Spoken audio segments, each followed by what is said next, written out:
Uma região de história dramática e às vezes até mesmo trágica. O Cáucaso tem sido palco de disputas sangrentas por parte de impérios há milhares de anos, ficando numa área de pressão geopolítica extrema que até os dias de hoje ainda segue sendo cobiçada por sua posição e recursos valiosos, sendo um ponto crítico da geopolítica mundial. No vídeo de hoje veremos por que a região do Cáucaso é tão complicada e tensa na geopolítica.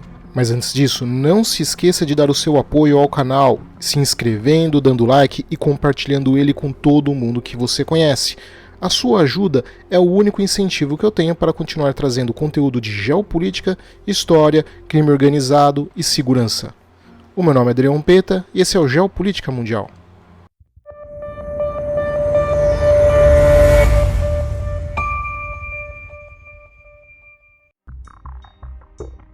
A região do Cáucaso fica nos países da Geórgia, Azerbaijão, Armênia e uma parte do sul da Rússia, se estendendo nas partes do nordeste da Turquia e norte do Irã, ficando aqui a chamada Cordilheira do Grande Cáucaso, que tem sido historicamente considerada como uma grande barreira natural entre Europa Oriental e Ásia Ocidental.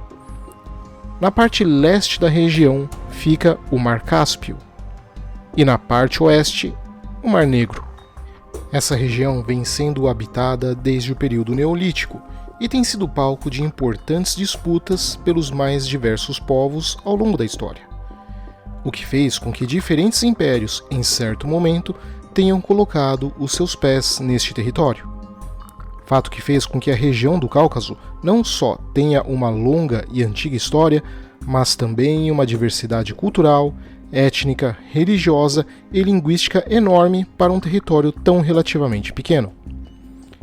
Isso se deve ao fato de que não apenas a região é rica em importantes recursos minerais e energéticos, mas também devido à sua geografia montanhosa. O domínio daqui garantia um importante ponto de defesa para impérios maiores que ficavam nos seus arredores. Na antiguidade, a região marcou os limites do Império Assírio, sendo mais tarde ocupada por diversos impérios vindos do atual Irã, como o Império Aquemênida e o Império Sassânida. Até finalmente, em 321 a.C., o reino da Armênia conseguiu unificar a região, expulsando os povos estrangeiros, além de ainda ampliar o domínio armênio até a Mesopotâmia, Capadócia e região do Levante. Porém, apesar da proeza armênia, a região logo sentiria o peso de ficar entre as forças do Império Romano e Império Persa. Esta enorme pressão eventualmente racharia o Império da Armênia e a região do Cáucaso novamente iria seguir rachada, dividida e disputada por forças políticas maiores. Porém, na Idade Média, a situação se agravaria, com a região sendo também o limite de disputas religiosas.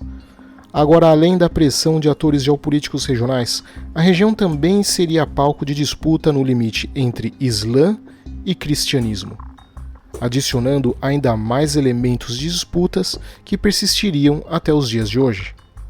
No período moderno, a região ficaria na intersecção de disputas entre o Império Persa, Império Turco-Otomano e Império Russo, e por consequência, cenário de constantes genocídios e tentativas de limpeza étnica, tal como o genocídio circassiano por parte do Império Russo entre 1864 e 67, que matou entre 800 mil a 1,5 milhão de circassianos, um povo nativo da região, o genocídio armênio entre 1915 e 1917, que matou entre 600 mil a 1,5 milhão de armênios por parte dos turcos, e em 1940, a migração forçada de centenas de milhares de chechenos, curdos e outros povos nativos da região que foram realocados à força por Stalin para a região da Ásia Central e Sibéria, processo na qual 1 em cada 4 pessoas morreu por fome ou doenças. Esse histórico sangrento da região, longe de diluir a identidade regional dos povos locais, fez justamente o oposto. Promoveu uma série de nacionalismos baseados em raça e religião, que mesmo com o fim da União Soviética iriam eclodir, primeiro com a Primeira Guerra do Alto Karabakh, entre 1988 e 1994, travado entre Armênia e Azerbaijão. Em seguida, com a Primeira Guerra da Chechênia, em 1994 a 1996, onde os russos seriam derrotados, apenas para tentar novamente retomar a região na Segunda Guerra da Chechênia, entre 1999 e 2009. E mais recentemente, a Guerra Russo-Georgiana, em 2008, e a Segunda Guerra do Alto Karabakh, em 2020. Nota-se assim que os antigos impérios que pressionavam a região simplesmente foram substituídos por nações modernas, sendo agora uma zona de pressão exercida pela geopolítica da Turquia, da Rússia e do Irã, que substituíram o Império Turco-Otomano, Império Russo e Império Persa, reafirmando que apesar de bandeiras, ideologias e nomes nacionais mudarem, o interesse geopolítico permanece o mesmo e acima de outras questões. Ou seja, enquanto os principais jogadores são países do entorno da região, os países que estão propriamente dentro da área do Cáucaso, ironicamente, são os atores secundários, sendo seu futuro definido pelas potências locais e pela distante superpotência dos Estados Unidos. Dos países locais, o Azerbaijão é de longe o maior dominante, devido a uma aliança forte com a Turquia que usa a região para bloquear a influência russa e iraniana, ou como ponte operacional para atividades antirrussas, como ficou claro no apoio que os turcos deram aos separatistas chechenos nos anos 90. A manutenção turca do Azerbaijão garante que a conexão russo-iraniana não se concretize a ponto de evoluir para uma possível aliança antiturca que possa ainda fortalecer o nacionalismo curdo, colocando em risco a integridade física da Turquia. Interesse esse compartilhado pelos Estados Unidos, que também auxiliam as forças azeres, isto é, do Azerbaijão, ao mesmo tempo em que faz o mesmo com a Geórgia, que se trata da esperança norte-americana de atingir a Rússia, a partir do sul, em direção ao seu núcleo geopolítico.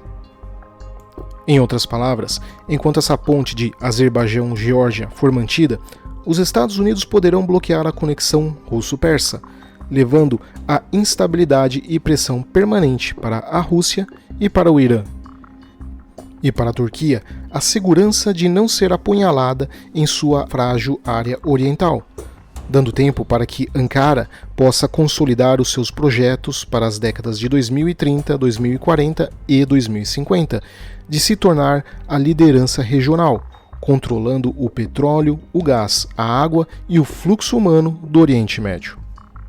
Porém, justamente por esse motivo, a Turquia tem, ao menos por enquanto, evitado maiores hostilidades com a Rússia, pois justamente o que os turcos não precisam é de uma Rússia hostil pressionando essa ponte caucasiana, através do aliado de Moscou, a Armênia. Do ponto de vista russo, a região antes hostil e anti-Moscou hoje está relativamente estável e bem vinculada à Rússia, através de uma estratégia que em um primeiro momento fora questionável, mas que no longo prazo se mostrou útil. Após as guerras da Chechênia, as forças russas garantiram a lealdade dos principais clãs chechenos, liderados pelo clã dos Kadyrov, através de frequentes mesadas e concessões regionais. Enquanto analistas ocidentais acreditavam que assim que esse fluxo de dinheiro acabasse, os movimentos chechenos iriam novamente explodir contra Moscou, o que se mostrou foi o oposto. Os clãs chechenos, após mais de 2 décadas de vínculos, se tornaram dependentes das elites de Moscou, sendo até mesmo a tropa de choque das forças russas em alguns conflitos, como na Síria e recentemente na Ucrânia. E um eventual enfraquecimento russo sobre a região poderia fazer com que esses clãs acabassem tendo que lidar com outros grupos extremistas da região, motivo pela qual a Rússia também tenta evitar hostilizar a Turquia. Por ora, a região do Cáucaso segue numa espécie de mini-guerra fria entre Rússia e Turquia, através de Azerbaijão e Armênia. Porém, ironicamente, a área que é motivo de bloqueio e tensão por entre ambos os países, no futuro pode vir a servir de ponte, caso a Turquia se torne excessivamente poderosa na região e comece a desagradar potências ocidentais. De qualquer forma, o futuro da região dependerá do que vir a acontecer no norte do Mar Negro neste momento, na Ucrânia. Obrigado a todos, espero que tenham gostado e não se esqueçam de compartilhar o vídeo com todo mundo que vocês conhecem para ajudar o canal a crescer. Abraços e até a próxima!